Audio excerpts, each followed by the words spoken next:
எல்லோருக்கும் வணக்கம். இந்த வீடியோவில் நாங்கள் சார்பியக்கம் சம்பந்தமான ஷார்ட்கட் மெத்தடை பயன்படுத்தி எம்சிக்யூ கேள்விகளை எப்படி இலகுவாகவும் விரைவாகவும் செய்வது என்று பார்க்க போகிறோம். முதலாவதாக சார்பியக்கத்தை பற்றிதான ஒரு பிரீஃப் ஒன்று பார்ப்போம். அதனைத் தொடர்ந்து ஒரு பாஸ்ட் பேப்பர் கேள்வியை ரிசோர்ஸ் புக்கில் காணப்படுகின்ற அந்த நார்மல் மெத்தடை பயன்படுத்தி எப்படி செய்கிறது என்றதை டைமிங் வச்சு செய்து பார்ப்போம். அதனைத் தொடர்ந்து ஷார்ட்கட் மெத்தடை பயன்படுத்துவதன் மூடாக எப்படி டைமை மிச்சப்படுத்தலாம் என்றதையும் நாங்கள் பார்க்க போகிறோம். வாங்க வீடியோக்குள்ள போகலாம்.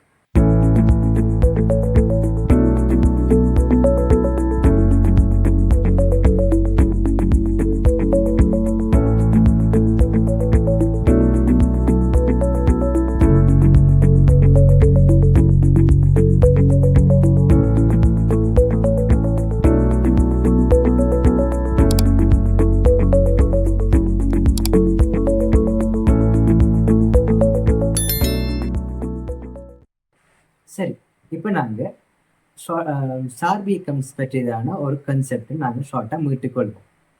சார்பியக்கம் என்றது ஒரு பொருள் சார்பாக இன்னொரு பொருள் இயக்கத்தை விளக்குறது தான் சார்பியக்கம். இதில் பார்த்தீங்கன்னா ஒரு பொருளின் இயக்கத்தை பார்க்குற நேரத்தில் வெவ்வேறு சட்டங்களுக்கு வெவ்வேறு விதமாக தென்பட போகுது.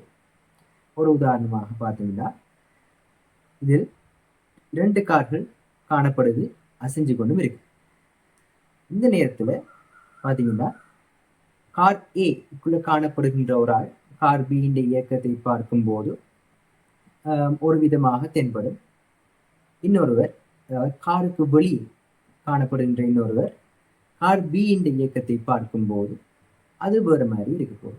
ஸோ ஆளுக்கு ஆள் வெவ்வேறாக தென்பட போது மாற்றீட்டு சட்டங்கள் வேறுபடுவதால் இயக்கங்களும் வேறுபடுகின்றது. இவ்வளவுதான் கன்செப்ட். இனி நாங்கள் ஒரு பாஸ்ட் பேப்பர் கேள்வியை நாங்கள் நார்மல் மெத்தடு மூலமாக செய்து பார்ப்போம். இது 1985 ஆண்டு வந்து பிசிக்ஸ் பேப்பரில் 27வது கேள்வி, எம்சிக்யூ கேள்வி. நான் இந்த கேள்வியை வாசிக்கிறேன். T= நேரத்தில் H உயரமுடைய செங்குத்தான பாறை ஒன்றிலிருந்து கல் ஒன்று போடப்படுகின்றது.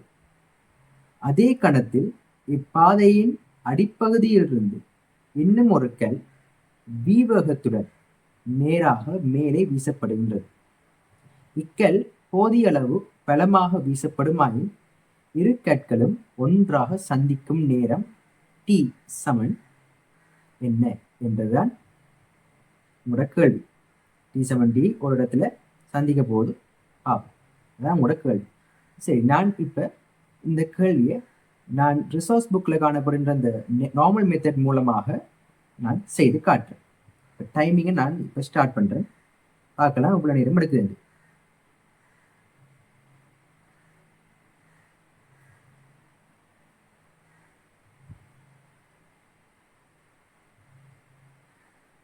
-h இருக்கும். மேலே இருக்கிற கேள்வி நாங்கள் ஏன்னு சொல்லுவோம், கீழே இருக்கிற கேள்வி நாங்கள் பின்னு போடுவோம். ஏக்கு நாங்கள் நம்மளோட இயக்க சாம்பாட்டில் காணணும் S7UT அந்த சாம்பாடை போடுவோம்.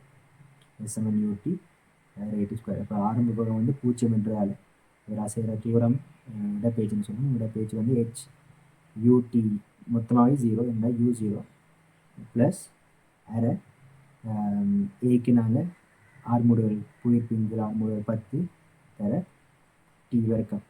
ஸோ இவருக்கு முறையாக நமக்கு 5 T வர்க்கம் வந்து சேர்க்கறது.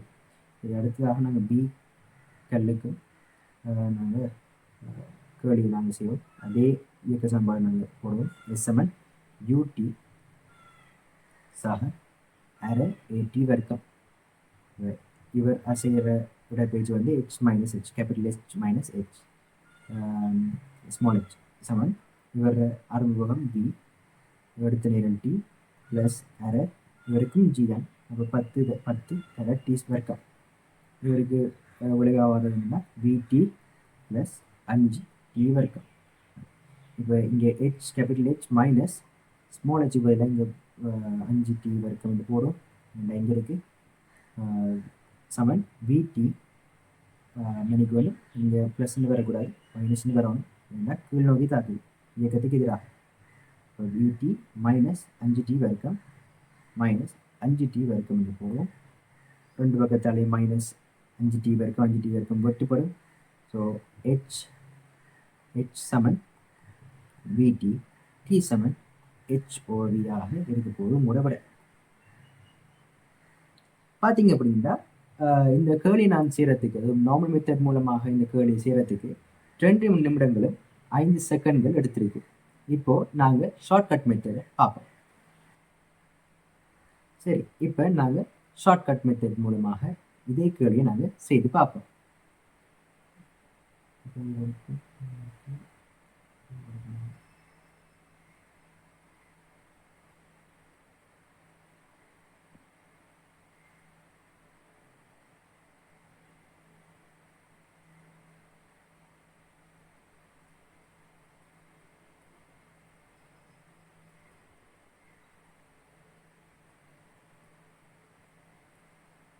பார்த்தீங்கன்னா ஷார்ட்கட் மெத்தட் மூலமாக நம்மளுக்கு இந்த இதே கேள்வியை நான் 18 செகண்டில் செஞ்சு முடிச்சிருக்கேன்.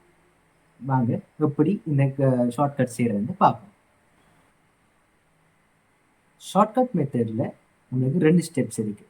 முதலாவது ஸ்டெப் என்னென்னு பார்த்தீங்கன்னா, யார் சார்பாக கைக்க போறீங்களோ அவரை நிப்பாட்ட வேண்டும். ரைட், அதாவது வேகம் என்றது ஒரு காவி. வேகம் என்ற ஒரு காவி என்றதால காவியை நிப்பாட்ட வேண்டும் என்றால் நாங்கள் அதே பருமன் கொண்ட எதிர் திசையில் காணப்படுகின்ற ஒரு காவியை நாங்கள் கொடுத்துதான் ஆகணும். கொடுத்தா அவர் நிப்பாட்டப்படுவார். பார்த்தீங்கன்னா ஒரு கார் வந்து 5 மீட்டர் செகண்ட் -1 முன்னோக்கி போயிருந்தா அவரை நிப்பாட்ட வேண்டும் என்றால் அதே பருமன் கொண்ட இன்னொரு காவியை எதிர் திசையில் வழங்க வேண்டும். வழங்கினால் அவர் நிப்பாட்டப்படுவார். அவ்வளவுதான் ஃபர்ஸ்ட் ஸ்டெப்புக்குரிய ஒரு கன்செப்ட், பிரீஃப் கன்செப்ட். இந்த கேள்வியை எடுத்து பார்த்தோம்னா, இந்த கேள்வியை நான் செய்கிற நேரத்தில் நான் கீழே இருக்கு, அதாவது அடியில் காணப்படுகின்ற கல்லை நான் சார்பாக, இந்த கல் சார்பாக நான் இந்த இயக்கத்தை நான் முன்னெடுக்கிறேன். அதாவது கீழே இருக்கிற கல்லை நான் நிப்பாட்ட வேண்டும். அதான் ஃபர்ஸ்ட் ஸ்டெப். இவருக்கு ஏற்கனவே v என்ற வேகம் மேல் நோக்கி காணப்படுகிறது. அப்போ இவரை நிப்பாட்ட வேண்டும் என்றால் நான் கீழ் நோக்கி v என்ற வேகத்தை நான் வழங்கிதான் வேண்டும். அதனால தான் நான் v என்ற வேகத்தை நான் ஸ்டார்டிங்கில் கொடுத்தேன் இவரை நிப்பாட்டுவதற்காக. ஸ்டெப் 2 பார்த்தீங்கன்னா, ஒரு கல்லுக்கு வழங்கினதை மற்ற கல்லுக்கும் கொடுக்கணும் என்றதை நான் இதுதான் செகண்ட் ஸ்டெப். பார்த்தீங்கன்னா இவருக்கு நான் கீழ் நோக்கி v வேகத்தை நான் வழங்கியிருக்கேன். அடியில் இருக்கிற கல்லுக்கு அதே பருமன் கொண்டதும் அதே திசையில் காணப்படுகின்ற அதே காவியை நான் மேலே இருக்கிற கல்லுக்கும் நான் வழங்கினா நம்மளுக்கு விளைவாக இவர் ஆரம்ப வேகம் v ஆகவும், அதாவது உச்சியில் காணப்படுகின்ற உயரத்தில் காணப்படுகின்ற கல்ற ஆரம்ப வேகம் v ஆகவும், அடியில் காணப்படுகின்ற கல்ற வேக 0 ஆகவும் காணப்படும். இதில் பார்த்தீங்கன்னா ஒரு பொது சீன் பார்த்தீங்கன்னா, ஆரம்ப வேகம் வந்து 0 கீழே, ஆரம்ப வேகம் மேலே இருக்கிற கல்லுக்கு ஆரம்ப வேகம் v. ரைட், இப்போ இந்த இடத்துல பார்த்தீங்கன்னா இவர் நிலையாக இருக்க 2 பேரும் சந்திக்கிற சந்தர்ப்பம் எப்படி இருக்க போது, இந்த கல், அதாவது உச்சத்தில் காணப்படுகின்ற கல் h தூரம் நகர வேண்டும் கீழே இருக்க கல்லை அடிக்கிறதுக்கு. ஆகவே இவர் நகர வேண்டிய இடப்பெயர்ச்சி எவ்வளவு? h, capital H. இவர வேகம் என்ன?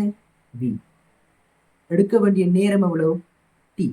ஆகவே இவ்வளவு தான் உங்களோட இந்த ஈக்குவேஷன். இவரை நான் டீயை நான் எழுவையாக மாற்றினோம்னா நம்மளுக்கு t சமன் h/v காணப்படுது. இவ்வளவு தான் ஷார்ட்கட். இவ்வளவு இருக்கும் நம்புறேன். இப்போ உங்களோட மனதில் ஒரு கேள்வி எழும்பலாம். ஆர்முடுகள் எங்கே என்ற ஒரு கேள்வி உங்களோட மனதில் எழும்பலாம். நியாயம் தான். அதுக்கான ஒரு சொல்யூஷன் பார்ப்போம். பார்த்தீங்கன்னா 2 கேள்வியும் எடுப்போமே. ரைட், இவர் ஏ, இவர் பி. சரி, இப்போ ஏக்கும் பிக்கும் தனியாக நாங்கள் ஒரு காவி டயக்ராம் ஒன்று வருவோம். இப்போ ஏ என்றவருக்கு பி என்றவருக்கும் இந்த திசையில் தாக்க போகிற ஆர்முடுகள், அதாவது இதில் தாக்க போகிற ஒரே ஒரு ஆர்முடுகள் புவியீர்ப்பு ஆர்முடுகள் தான். அதாவது கீழ் நோக்கி தான் தாக்க போகுது. அது எப்படிப்பட்ட ஆர்முடுகள்? 2க்கும் சமன். அதாவது g 10 மீட்டர் செகண்ட் -2, இவருக்கும் 10 மீட்டர் செகண்ட் -2. ஆறுமுடுகள்ன்றது ஒரு காவி. ஸோ காவிக்கு தான் நாங்கள் இந்த சார்பியக்கு இந்த ஷார்ட்கட்டை யூஸ் பண்ணோம். இவருக்கும் யூஸ் பண்ணிப்போம், இவருக்கும் யூஸ் பண்ணணும். அந்த கேர்லி செய்யக்குள்ள இவருக்கும் யூஸ் பண்ணப்படும். இப்போ இந்த இடத்துல பார்க்கக்குள்ள ஏக்கு நாங்கள் ஜியை நிப்பாட்டணும்டா, அதாவது ஆறுமுடுகளை கேன்சல் பண்ணணும்டா நாங்கள் இவருக்கு 10 மீட்டர் செகண்ட் -2 எதிர் திசையில் கொடுப்போம். அப்போ செகண்ட் ஸ்டெப் என்ன? அதே மாதிரி மெட்டக்கலுக்கும் கொடுப்போம் 10 மீட்டர் செகண்ட் -2. ஆகவே இரண்டு கற்களுக்கும் இந்த ஆறுமுடுகள் கேன்சல் ஆகும். ஆகவே விளைவாக இவங்களோட ஆறுமுடுகள் வந்து 0. அதனால இந்த இடத்துல ஆறுமுடுகளை கருதவில்லை. அதாவது புவியீர்ப்பின் கீழான இயக்கத்தில் சார்பு இயக்கத்தின் கீழ் எந்த ஒரு பொருளுக்கும் பார்த்தீங்கன்னா இந்த புவியீர்ப்பின் கீழ் ஆறுமுடுகள் நாங்கள் புறக்கணிக்கலாம். அதை நாங்கள் கருத்தில் எடுக்க தேவையில்லை.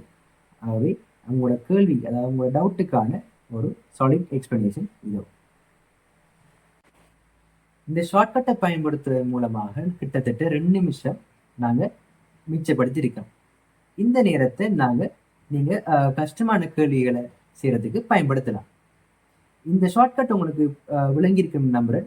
இந்த வீடியோ உங்களுக்கு பிடிச்சிருந்தா லைக் பண்ணுங்கள், ஷேர் பண்ணுங்கள் மற்றும் சப்ஸ்கிரைப் பண்ணுங்கள். நான் போடுற ஒவ்வொரு வீடியோவுக்கும் லேட்டஸ்ட் அப்டேட்ஸ் உடனுக்குடன் தெரிஞ்சு கொள்றதுக்கு பக்கத்தில் இருக்கிற பெல் ஐக்கனையும் கிளிக் பண்ணுங்கள். ஏதாவது டவுட்ஸ் இருந்தால் கீழே கமெண்ட் செக்ஷனில் கமெண்ட் பண்ணுங்கள். அடுத்த ஷார்ட்கட் வீடியோவில் நாங்கள் சந்திப்போம். தேங்க்யூ ஃபார் வாட்சிங். நன்றி, வணக்கம்.